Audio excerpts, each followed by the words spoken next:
तो पूरा कोर्ट परिसर जो है नारेबाजी से गूंज रहा है और आप देखिए कि किस तरीके से जो है हेमंत सोरेन को जो है बाहर कड़ी सुरक्षा में लाया जा रहा है। और आप देखिए कि जो है बार बार नारेबाजी लग रही है और ये तस्वीरें देखिए कि बाहर किस तरीके से जो है ईडी के अधिकारी के साथ साथ जो है मुश्ताक आलम जो जेएमएम की जिला अध्यक्ष है वह निकल रहे हैं।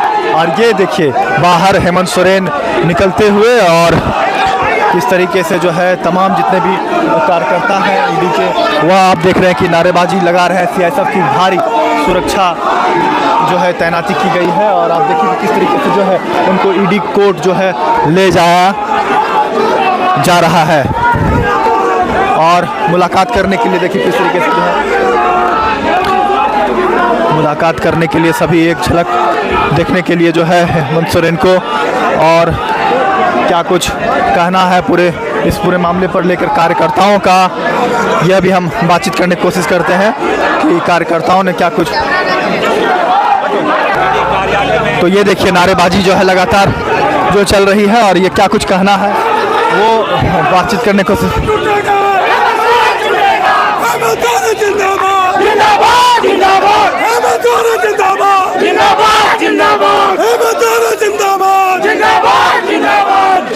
क्या नाटक कर रहे हैं?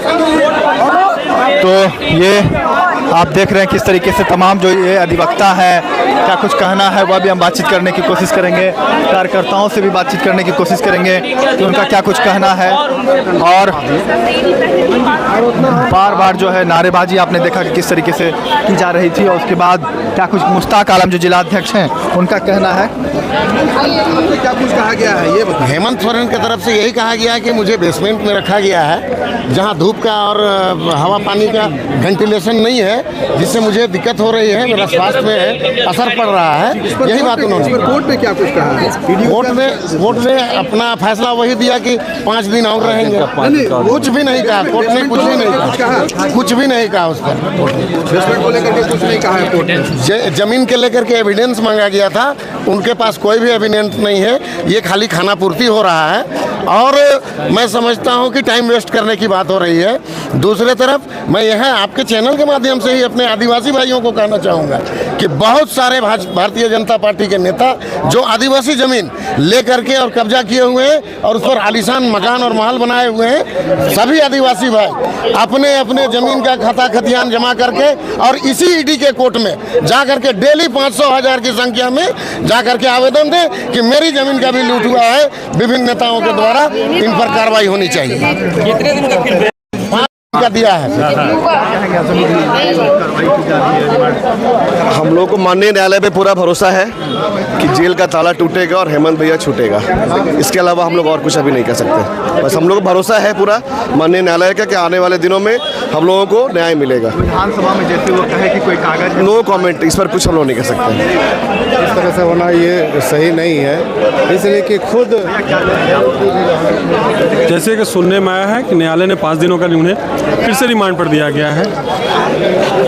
अब न्यायालय का जो आदेश निर्देश है वो तो ईडी के द्वारा जो मांगा गया था वो दे दिया गया है, पर कार्यकर्ताओं की भावना है कि सत्य की जीत होगी और निश्चित रूप से हमारे लोकप्रिय नेता बाहर आएंगे।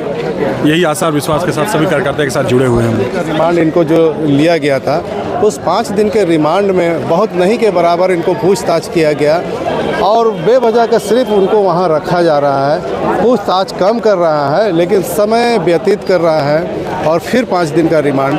ये रिमांड सिर्फ प्रताड़ित करने के लिए रिमांड ले रहे हैं, ऐसा बहुत कुछ नहीं है। शारीरिक और मानसिक प्रताड़ना इनको दिया जा रहा है उस तरह का रूम में रख के, तो ये कहीं से भी सही नहीं है।